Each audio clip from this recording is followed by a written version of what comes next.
तो आदाब, नमस्कार, गुड इवनिंग, सत श्रीकाल। एक बार फिर आप तमाम लोगों का स्वागत है क्राइम तक की कहानी के इस एपिसोड में। उम्मीद है पूरी फैमिली अच्छी होगी, अपना और अपनों का ख्याल रख रही होगी।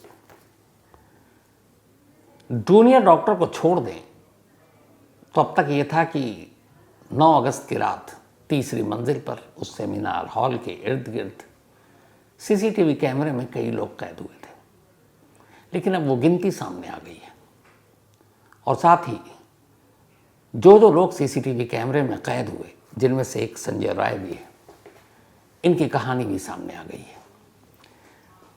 सीबीआई ने जो इन लोगों के बयान दर्ज किए, आरोपी को हटा दीजिए, तो बाकी 4 लोग और थे उस रात 12 बजे से लेकर बाकी सुबह तक, और ये पूरी कहानी रात 12 से सुबह तक की है। और यही वो 4 लोग हैं जिनके बयान के बाद सीबीआई को लगता है कि ये लोग कुछ छुपा रहे हैं। शायद इन्होंने अपने बॉस के कहने पे कुछ सबूतों के साथ छेड़छाड़ किया है, और इसीलिए जो प्रिंसिपल हैं आरजीकर हॉस्पिटल के संदीप घोष, उसके अलावा 4 और लोगों का पॉलीग्राफ टेस्ट कराने का सीबीआई ने फैसला किया था सियालदा कोर्ट ने, जिसकी इजाज़त दे दी। ये 4 लोग वो हैं जिनमें से 2 ऐसे हैं जिनकी सेमिनार हॉल में फिंगरप्रिंट्स मिले हैं मौका वारदात से। एक का नाम है ऑर्को और एक का नाम है सौमित्रा। ये दोनों फर्स्ट ईयर पीजी के ही ट्रेनी डॉक्टर हैं, ऑर्को और सौमित्रा। और जो जूनियर डॉक्टर विक्टिम है वो सेकेंड ईयर की थी, यानी जूनियर डॉक्टर इन दोनों की सीनियर थी। इसके अलावा एक हाउस स्टाफ है गोलम, जो उस रात वहाँ पहुँचा, और साथ ही एक है शुभोदीप इंटर्न, जो उस रात वहां था। क्या कुछ इन्होंने बताया और कितने बजे जूनियर डॉक्टर की मौत हुई थी, कितने बजे संजय राय वहां दाखिल हुआ था, सब सीसीटीवी कैमरे की टाइमिंग के हिसाब से, और फिर कितने बजे वो निकला। कुल 37 मिनट तक संजय राय सेमिनार हॉल के अंदर था। पिछले कई दिनों से एक सवाल का जवाब पूरा देश जानना चाहता था, और वो ये कि कोलकाता की जूनियर डॉक्टर के साथ रेप हुआ या गैंग रेप। तमाम तरह की थ्योरी, तमाम तरह की कहानियां सामने आई।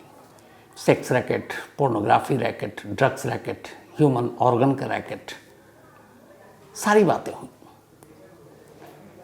लेकिन फिर एक फॉरेंसिक रिपोर्ट आती है, और ये वो फॉरेंसिक रिपोर्ट थी जो ये बताने वाली थी कि ये मामला रेप का है या गैंग रेप का है। चूँकि कोलकाता पुलिस के पास जब ये मामला था, उसके बाद सीबीआई को सौंप दिया गया, तो सीबीआई को ये रिपोर्ट जो national forensic science laboratory Kolkata में हुई, वो फॉरेंसिक रिपोर्ट सीबीआई को सौंपी गई। और इसी एक रिपोर्ट ने ये साबित कर दिया कि ये मामला गैंग रेप का नहीं बल्कि रेप का है।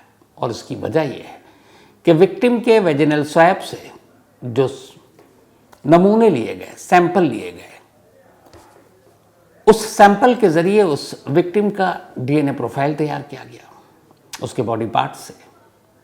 और फिर चूंकि एक्यूज्ड संजय रॉय ऑलरेडी पहले कोलकाता पुलिस और फिर सीबीआई के कब्जे में था, इसलिए उसका ब्लड सैंपल लेकर फिर उसकी भी डीएनए प्रोफाइलिंग हुई।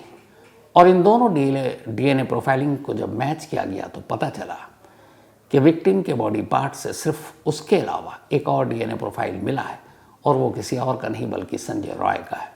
और इसके साथ ही ये साफ हो गया कि मामला रेप का है, गैंग रेप का नहीं, क्योंकि डीएनए प्रोफाइल और किसी का मिला नहीं। तो पहले सवाल का जवाब मिल गया। लेकिन फिर इसके बाद ये सवाल उठा कि आखिर जब मामला रेप का नहीं और गैंग रेप का नहीं है, और फिर संजय राय ने ये कत्ल किया है, तो प्रिंसिपल और प्रिंसिपल के साथ हॉस्पिटल के 4 जूनियर डॉक्टर, उनका पॉलीग्राफ टेस्ट क्यों, और ये कौन है 4 लोग। तो अब तक जूनियर डॉक्टर की 8 और 9 अगस्त की रात की कहानी तो आपको पता है कि क्या क्या हुआ। संजय राय कहाँ था, उसने शराब पी, रेड लाइट एरिया गया, फिर हॉस्पिटल आया। तो ये कहानी संजय राय की सामने आई। लेकिन जूनियर डॉक्टर को आखिरी वो कौन लोग थे जिन्होंने जिंदा देखा, और तब जूनियर डॉक्टर क्या कर रही थी, अब वो पूरी रिपोर्ट सामने आ गई है। और सीबीआई सोर्सेस ने जो बताया उसके हिसाब से वो 4 लोग थे हॉस्पिटल के जिन्होंने आखिरी बार जूनियर डॉक्टर से बात की या उसके साथ रहे और उसे जिंदा देखा। और अब उन्हीं 4 लोगों का पॉलीग्राफ टेस्ट हो रहा है, क्योंकि सीबीआई को लगता है कि इन चारों के आपस के बयान में कुछ कंट्राडिक्शन है। ये 4 लोग हैं कौन और क्यों इनका पॉलीग्राफ टेस्ट हो रहा है, जबकि दूसरी तरफ फॉरेंसिक रिपोर्ट ये साफ कर चुकी है कि ये मामला रेप का है, गैंग रेप का नहीं है। तो उस रात की कहानी को समझना बहुत जरूरी है। ये 4 लोग जो है, इनमें से एक का नाम है ऑर्को एक फर्स्ट ईयर पीजीटी डॉक्टर, पहला शख्स, पहला किरदार ऑर्को। दूसरा है सौमित्रो भी फर्स्ट ईयर का स्टूडेंट है, पीजी का। तीसरे का नाम है गोलम, ये वहां का हाउस स्टाफ है, हॉस्पिटल का। और चौथा है शुभोदीप एक इंटर्न है। ये वो 4 लोग हैं, ऑर्को, सौमित्र, गोलम और शुभोदीप, जिनका पॉलीग्राफ टेस्ट हो रहा है प्रिंसिपल के अलावा, यानी प्रिंसिपल संदीप घोष जो आरजीकर हॉस्पिटल के एक्स प्रिंसिपल अब हैं, क्योंकि उनको हटा दिया गया। तब ये 4 लोग, इनका पॉलीग्राफ टेस्ट इसलिए जरूरी हो गया क्योंकि यही वो 4 चश्मदीद हैं जो आखिरी बार या तो जूनियर डॉक्टर को उन्होंने जिंदा देखा या जूनियर डॉक्टर के करीब रहे। अब इन 4 की जब बयान दर्ज किए गए, पहले कोलकाता पुलिस फिर सीबीआई, उन 4 के अब स्टेटमेंट सामने है और सीबीआई सोर्स ने उस रात की पूरी कहानी इन 4 की जुबानी जो सुनाई है वो कुछ यूं है। दरअसल ये जो 4 लोग हैं, इन 4 की अलग अलग कहानी है उस रात की। और कहानी कुछ यूं शुरू होती है कि जूनियर डॉक्टर लगभग 36 घंटे से ड्यूटी पर थी। नाइट शिफ्ट लगी हुई थी और नाइट शिफ्ट में कई बार हो जाता है तो कई बार दिन निकल जाता है, अगला दिन शुरू हो जाता है। तो 36 घंटे से वो शिफ्ट पर थी और जब 36 घंटे से शिफ्ट पर थी तो वो चूंकि हॉस्पिटल में ही रहेंगी। तो जो पहली बार जूनियर डॉक्टर 8 अगस्त की रात की बात है, जब वो अपने काम से फ्री हुई तो रात करीब 12 बजे उन्होंने रात का खाना खाया, जूनियर डॉक्टर ने। और उनके साथ जिन 2 लोगों ने खाना खाया वो दोनों फर्स्ट ईयर के स्टूडेंट थे, ऑर्को और सौमित्रा। तब तक ये था कि जूनियर डॉक्टर ने रात का खाना खाया था, कौन लोग थे वो? तो दरअसल वो ऑर्को और सौमित्रा थे और ये दोनों फर्स्ट ईयर के थे। जूनियर डॉक्टर सेकेंड ईयर की थी वहाँ पर ट्रेनिंग, मतलब इन दोनों से सीनियर थी। तो इन लोगों ने रात को खाना खाया करीब 12 बजे। 12 बजे खाना खाने के बाद ये तीनों सेमिनार रूम में जाते हैं, वही सेमिनार रूम जहाँ से जूनियर डॉक्टर की लाश मिली है। और उस सेमिनार रूम में ये तीनों रात 12 बजे के बाद से, खाना खाने के बाद से करीब 2 बजे तक रहते हैं। रात को 2 बजे तक सेमिनार रूम में 3 लोग हैं, एक जूनियर डॉक्टर और 2 उनके जूनियर, ऑर्को और सौमित्रा। इस दौरान में ये तीनों चूंकि 2 बजे तक सेमिनार हॉल में क्या कर रहे थे ये सवाल था। तो याद कीजिएगा 8 अगस्त को ओलंपिक में नीरज चोपड़ा का फाइनल मुकाबला था और उस फाइनल मुकाबले को पूरा देश देख रहा था, क्योंकि उम्मीद यही थी कि नीरज चोपड़ा गोल्ड लाएंगे और तब तक इंडिया को कोई गोल्ड मिला नहीं था इस पेरिस ओलंपिक में। तो ये तीनों थे, जूनियर डॉक्टर साथ में ऑर्को और सौमित्रा, ये उसी सेमिनार हॉल में एक टीवी लगा हुआ और उस टीवी पर ये लोग लाइव ओलंपिक का नीरज चोपड़ा का मैच देख रहे थे। हालांकि वो गोल्ड उस दिन पाकिस्तान का नदीम ले गया और सिल्वर आया नीरज चोपड़े के हिस्से में। 3 लोगों ने ये मैच देखा रात करीब 1:30 से 2 बजे तक। और उसके बाद ये फाइनल देखने के बाद, अब जनरली जो नाइट शिफ्ट में डॉक्टर होते हैं या दिन भर ड्यूटी होती है, तो ऐसा नहीं है कि सेमिनार हॉल उनके सोने के लिए। असल में हॉस्पिटल में सोने का इंतज़ाम है और उसको वहाँ पर स्लीप रूम कहते हैं। जो भी ऑफ ड्यूटी हो जाए या ड्यूटी के दौरान ब्रेक हो गया, अभी काम नहीं है, इमरजेंसी नहीं है, तो वो स्लीप रूम में जाकर सो सकता है। और ये स्लीप रूम भी 3rd फ्लोर पे है और 3rd फ्लोर पर ठीक उसके सामने है जहाँ पर ये सेमिनार हॉल है। अब ये स्लीप रूम जो है, इसका एक हिस्सा एक पॉलीसोमनोग्राफी टेस्ट के लिए भी इस्तेमाल किया जाता है। मतलब जिनको स्लीप डिसऑर्डर है, नींद नहीं आती है, तो ऐसी तमाम तरह की दिक्कतें होती हैं, तो फिर उनका जो है ये पॉलीसोमनोग्राफी टेस्ट होता है और उसमें अच्छा खासा वक्त लगता है। तो इसी स्लीप रूम में इस टेस्ट की सुविधा है। तो जनरली एवरेज कहते हैं कि इस हॉस्पिटल में, आरजीकर हॉस्पिटल में महीने में 2-3 ऐसे केस आते हैं जिसमें पॉलीसोमनोग्राफी का टेस्ट होता है, सिर्फ 2-3। तो कायदे से देखें 2-3 है, तो बाकी लगभग ये स्लीप रूम खाली होता है। और इसीलिए ये टेस्ट इसी स्लीप रूम में होता है, क्योंकि यहाँ पे भीड़ नहीं होती है, महीने में 2-3 होता है, तो आराम से कोई भी अपनी ऑफ ड्यूटी या ड्यूटी के बीच में फ्री हो तो जाकर सो सकता है। तो वहीं पर ये स्लीप रूम है। इत्तेफाक से उस रात 8 अगस्त को पॉलीसोमनोग्राफी का एक टेस्ट भी चल रहा था, और ये टेस्ट जो है लगभग 1:30 बजे रात के आसपास ख़त्म हो गया। अब स्लीप रूम खाली, पेशेंट जा चुका, टेस्ट पूरा हो चुका। अब जब ये खाली हो गया, उधर मैच ख़त्म हो चुका है, तो जो जूनियर दोनों डॉक्टर थे, जूनियर डॉक्टर के फर्स्ट ईयर के, ऑर्को और सौमित्र, अब वो सेमिनार हॉल से उठते हैं और उठने के बाद इसी स्लीप रूम में चले जाते हैं, और स्लीप रूम में थोड़ा आराम करने के लिए। चूँकि ये दोनों जूनियर डॉक्टर से भी जूनियर थे, ये फर्स्ट ईयर के थे, जूनियर डॉक्टर सेकंड ईयर की, तो वही करना था जो सीनियर कहेगा। तो ये दोनों इसलिए गए स्लीप रूम में कि अमूमन अगर किसी को इमरजेंसी आती है या किसी पेशेंट को देखना है, तो नर्स जो है वो स्लीप रूम के ही तरफ रुख करती है कि वहाँ पे कोई होंगे तो उनको इन्फॉर्म कर देंगे। तो ये मान के चला जाता है कि जो नाइट शिफ्ट में डॉक्टर हैं वो स्लीप रूम में आपको मिल जाएंगे, जब वो वार्ड में या कहीं इमरजेंसी में नहीं दिख रहे हैं।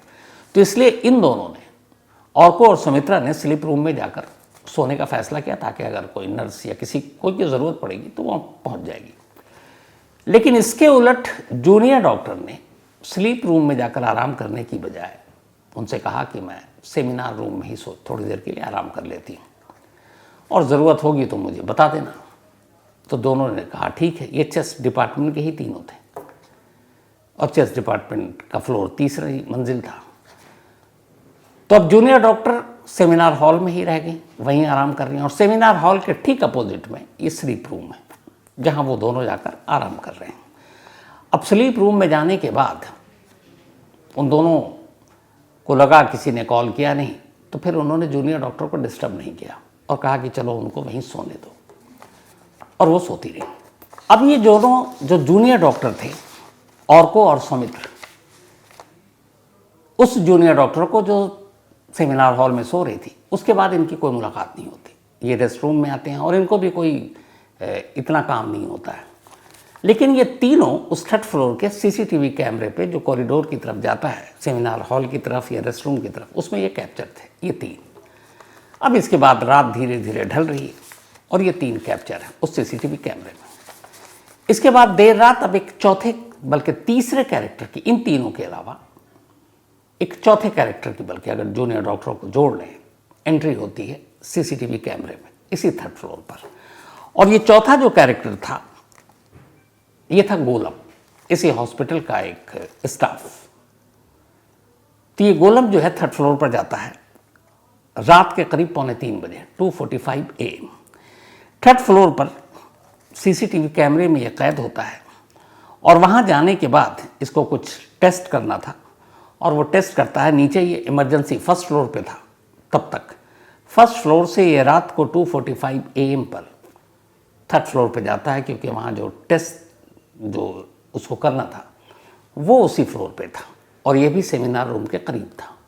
तो वहाँ जाता है, टेस्ट करता है, और अराउंड थोड़ी देर के बाद वो अपने कमरे से निकलकर फिर वापस 1st फ्लोर पर आ जाता है। तो पहले जूनियर डॉक्टर जो सेमिनार हॉल में, उनकी 2 जूनियर, 2 उनका सौमित्र और ऑर्को, वो स्लीप रूम में, और एक ये जो हाउस स्टाफ, ये 1st फ्लोर से 3rd फ्लोर पर आया, इसलिए सीसीटीवी कैमरे में कैद हुआ। लेकिन इसने कुछ टेस्ट किया, वहीं पर एक रूम है, और उस रूम से फिर ये वापस 1st फ्लोर पे इमरजेंसी में पहुंच जाता है, और उस इमरजेंसी हॉल में भी सीसीटीवी में कैद है। तो डॉक्टर के अलावा ये 3 कैरेक्टर सीसीटीवी में कैद हैं। इसके बाद एक चौथे कैरेक्टर की सीसीटीवी कैमरे में एंट्री होती है, और इस चौथे कैरेक्टर का नाम है शुभोदीप। शुभोदीप एक इंटर्न है इसी हॉस्पिटल में, और इंटर्न के लिए जो रूम है वो भी इत्तेफाक से 3rd फ्लोर पे है। इंटर्न के लिए जो रूम होता है वो नॉन एसी रूम है, तो नॉन एसी रूम एक 3rd फ्लोर पे है, और सेमिनार हॉल के ये भी करीब है, जो स्लीप हाउस है रूम है उसके भी करीब है। तो अब ये इंटर्न पहुंचता है शुभदीप, और ये वहीं पर जाकर अपने जो इंटर्न का रूम है उसमें पहुंच जाता है और वहां जाकर आराम करता है। अब ये रात की कहानी आ गई। जूनियर डॉक्टर सेमिनार हॉल में उसके जो दोनों साथ के जूनियर, वो जो स्लीप रूम है उसमें है। एक हाउस स्टाफ आता है, वो टेस्ट करके वापस फर्स्ट फ्लोर पे चला जाता है, और एक इंटर्न आता है जो अपने नॉन एसी रूम में जाकर आराम कर रहा होता है, क्योंकि सारे इंटर्न उसी में होते हैं और उस वक्त वहाँ पे और भी इंटर्न थे। अब धीरे धीरे रात बीती, सुबह हो गई। अब सुबह जो है वो डिपार्टमेंट हेड और बाकी लोग पहुँचते हैं। इन दोनों को भी कोई काम नहीं था, और सौमित्रा को तो ये स्लीप रूम में थे, और फिर इन्होंने कहा कि मतलब इससे पहले भी कई बार हुआ, तो इन्हें ये मतलब जानने की कोशिश भी नहीं की कि वो जूनियर डॉक्टर कहाँ हैं। तब तक कुछ जब डिपार्टमेंट के हेड और बाकी लोग आए तो उन्होंने पूछा कि भाई बाकी कहाँ हैं, वो जूनियर डॉक्टर कहाँ हैं। तो पहली बार वो ऑर्का था, Orko junior doctor first year, जिसने सेमिनार हॉल में सुबह कदम रखा, और ये वही पहला शख्स था जिसने जूनियर डॉक्टर की लाश देखी। बदहवास ये भागा, फिर बाकी लोगों को खबर की, और फिर ये बात हर तरफ आई। अब यहाँ पे सवाल ये है कि इस सेमिनार हॉल के ठीक सामने स्लीप रूम है, इंटर्न रूम भी पास में है, और जिस तरीके की बॉडी मिली है जूनियर डॉक्टर की, उससे साफ है कि उसने काफ़ी जद्दोजहद की अपने आप को बचाने के लिए। तो फिर वो चीखी भी होगी, चिल्लाई भी होगी, तो उसकी आवाज़ क्यों नहीं आई? ये सवाल हर कोई पूछ रहा है। तो अब पता चला कि ये जो सेमिनार हॉल है जहाँ जूनियर डॉक्टर की लाश मिली है, ये सेमिनार हॉल साउंड प्रूफ है, इसमें से आवाज़ नहीं आती। और ये इसलिए किया गया है क्योंकि यहाँ पे अक्सर सेमिनार होते रहते हैं, तो डिस्टर्ब ना हो, तो इसीलिए इस सेमिनार हॉल से आवाज़ नहीं आई। तो ये वो 4 कैरेक्टर थे जिनका स्टेटमेंट लिया गया, जिनके बयान लिए गए। पहले कोलकाता पुलिस ने लिए, फिर सीबीआई ने लिए, लेकिन सीबीआई को लगता है कि इन चारों के बयान में कुछ कुछ अलग अलग चीज़ें हैं। और को कुछ कह रहा है, सौमित्रा कुछ कह रहा है टाइमिंग को लेकर, गोलम कुछ कह रहा है, और शुभदीप जो इंटर्न है वो कुछ कह रहा है। तो इसीलिए कई बार की पूछताछ के बाद उन्हें लगा कि इंसिडेंट को लेकर ये लोग या तो कुछ झूठ बोल रहे हैं या फिर सबूत मिटाने में इनका हाथ है। अब इसमें से सबसे ख़ास बात यह है जो ये ऑर्को और सौमित्रा है, बाकी 4 गोलम और शुभदीप भी हैं, लेकिन गोलम और शुभदीप इसलिए हैं क्योंकि वो 3rd फ्लोर पे गए थे उस रात को। यही टोटल 4 लोग हैं जो सीसीटीवी कैमरे में कैद हुए हैं। लेकिन ऑर्को और सौमित्रा की एक खास बात और भी है, वो दोनों न सिर्फ सीसीटीवी कैमरे में कैद हुए, बल्कि इन दोनों के फिंगरप्रिंट्स सेमिनार हॉल से भी मिले। तो अब सीबीआई ये पता कर रही है कि भैया सेमिनार हॉल में ये फिंगरप्रिंट्स मिलना मतलब कुछ इन्होंने सबूतों के साथ छेड़छाड़ किया है क्या। हालांकि दूसरी तरफ जो फॉरेंसिक रिपोर्ट आई है, उस फॉरेंसिक रिपोर्ट में ऑर्को और सौमित्रा इनका कोई सैंपल मैच नहीं किया। तो इसका मतलब है कि रेप या फिर मर्डर उसमें ये कहीं शामिल नहीं है। लेकिन इनके फिंगर प्रिंट्स मिले हैं। तो क्या फिंगरप्रिंट इसलिए मिले हैं कि इन्होंने मौके से जाकर किसी के कहने पर कुछ, या तो प्रिंसिपल या कोई और डिपार्टमेंट हेड, जो चेस्ट डिपार्टमेंट के हेड है मेडिसिन के, उनको भी अब सस्पेंड कर दिया गया है। तो क्या इन लोगों के कहने पर सबूतों के साथ छेड़छाड़ की है, क्योंकि सुप्रीम कोर्ट में भी ये मामला उठा है, तो ऐसा हुआ है क्या? और इसीलिए अब ये सवाल उठ रहा है। और फिंगरप्रिंट्स ने इन दोनों को एक तरह से कटघरे में खड़ा कर दिया है कि तुम्हारे फिंगरप्रिंट्स का मतलब है तुमने वहाँ पे कुछ कुछ चीज़ें उसको छुआ है और इसलिए तुम्हारे निशान है। तो ये 2 फिंगरप्रिंट्स की वजह से, और बाकी 2 चूँकि उस रात वो दोनों वहीं थे, तो इसलिए भी इन दोनों के पॉलीग्राफ टेस्ट हो रहे हैं, ताकि जो इनके बयान हैं उसकी सारी सच्चाई सामने आ सके। तो ये तो रही उस रात के इन 4 किरदारों की कहानी, जिनके प्रिंसिपल संदीप घोष के साथ पॉलीग्राफ टेस्ट इसीलिए किया जा रहा। तो अब 4 कैरेक्टर तो उस रात यानी 9 अगस्त की रात 3rd फ्लोर पर नज़र आ गए सीसीटीवी कैमरे में, और ये कहाँ थे इसकी भी पूरी कहानी और बयान सब दर्ज हो गई। अब सवाल है 5वां और मेन, यानी इस मामले में अब तक जो आरोपी है, जिसको इस जूनियर डॉक्टर का कातिल और रेपिस्ट बताकर गिरफ्तार किया गया, पहले कोलकाता पुलिस ने किया और फिर सीबीआई ने, और जिसे अब जुडिशियल कस्टडी में जेल भेज दिया गया है, वो संजय रॉय, वो 3rd फ्लोर पे कब पहुंचा? तो जो सीसीटीवी के सारे फुटेज और उसकी टाइमिंग है उन टाइमिंग के हिसाब से अब वो भी सारी कहानी सामने आ गई है। सीबीआई सोर्सेस के हिसाब से जो सीसीटीवी फुटेज है उसमें दिखता है सुबह के 4:03 एग्जैक्ट यही टाइम है जब संजय रॉय 3rd फ्लोर में सेमिनार हॉल की तरफ कॉरिडोर में जाता हुआ सीसीटीवी कैमरे में कैद होता है।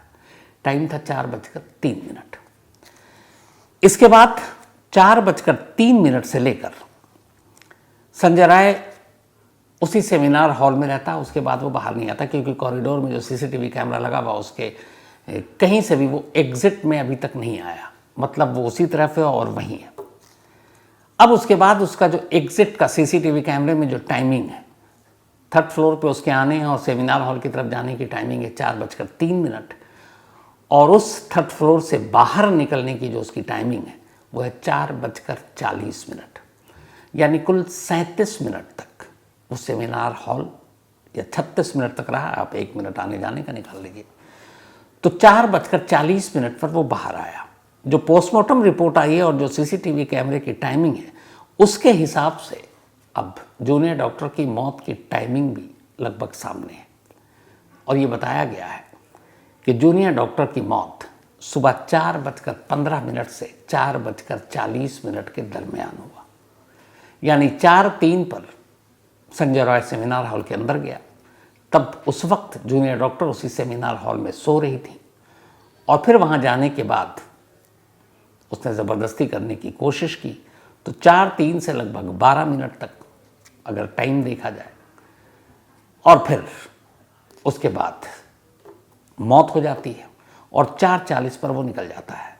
तो इसीलिए 4:03 से 4:40 तक यानी कुल मिलाकर 37 मिनट के आसपास संजय राय सेमिनार हॉल में रहता है और फिर चला जाता है। और जूनियर डॉक्टर की मौत का जो वक्त वो है 4:15 से लेकर 4:40 के बीच दरमियान। तो ये उस पूरी रात की 9 अगस्त की कहानी है। और ये जो सारी पहेली या सवाल थे कि सीसीटीवी कैमरे में बहुत सारे लोग आते जाते दिखे, तो अब क्लियर हो गया कि सीसीटीवी कैमरे में सिर्फ 5 लोग उस रात कैद हुए थे उस जूनियर डॉक्टर को हटाकर, और उस 5 में से 4 2 फर्स्ट ईयर के जूनियर डॉक्टर के ही बैच के थे, एक हाउस वहाँ का जो स्टाफ है वो था और एक इंटर्न, और 5वां था आरोपी यानी संजय राय। तो कहानी में आज इतना ही, लेकिन कहानी खत्म करूं उससे पहले वही अपना सिलसिला। आज आशीष गुलेरिया इनका जन्मदिन है, तो हैप्पी बर्थडे आशीष, और थैंक यू आपकी मॉम को भी, आपकी मम्मी को भी इस प्यार के लिए, and get well soon. Dengue हो गया आजकल, मौसम फिर वैसे ही हो गया, तो आप दोनों जल्दी अच्छे हो जाएं, यही दुआ है। पिंटू चौधरी इनका भी आज जन्मदिन है, हैप्पी बर्थडे पिंटू, और भेजा सुधीर कुमार ने है। साथ ही आकांक्षा मिश्रा इनका भी आज बर्थडे है, तो हैप्पी बर्थडे आकांक्षा। और ये अभिषेक मिश्रा जी ने भेजा, उनके सिस्टर हैं। साथ ही आज रुद्रांश इनका भी बर्थडे है, तो हैप्पी बर्थडे रुद्रांश। और ये पायल बेन अहिर एंड हिरेन भाई अहिर उनके बेटे हैं, तो happy birthday Rudransh. Payal Garg ji, thank you so much आपके मेल के लिए, और आपने जो कुछ भी लिखा है कोलकाता केस और उससे रिलेटेड मैं आपसे बिल्कुल एग्री करता हूँ। छेना राम जाखड़ इन्होंने कहानी की फरमाइश की है। अनिरुद्ध इन्होंने कहानी की फरमाइश की है। Gopal Das, thank you so much, इन्होंने भी कहानी की फरमाइश की है। तो कहानी में आज इतना ही। अब आपसे मुलाकात होगी कल रात 9 बजे किसी नई कहानी के साथ। तब तक अपना और अपनों का ख्याल रखिएगा। Thank you very much.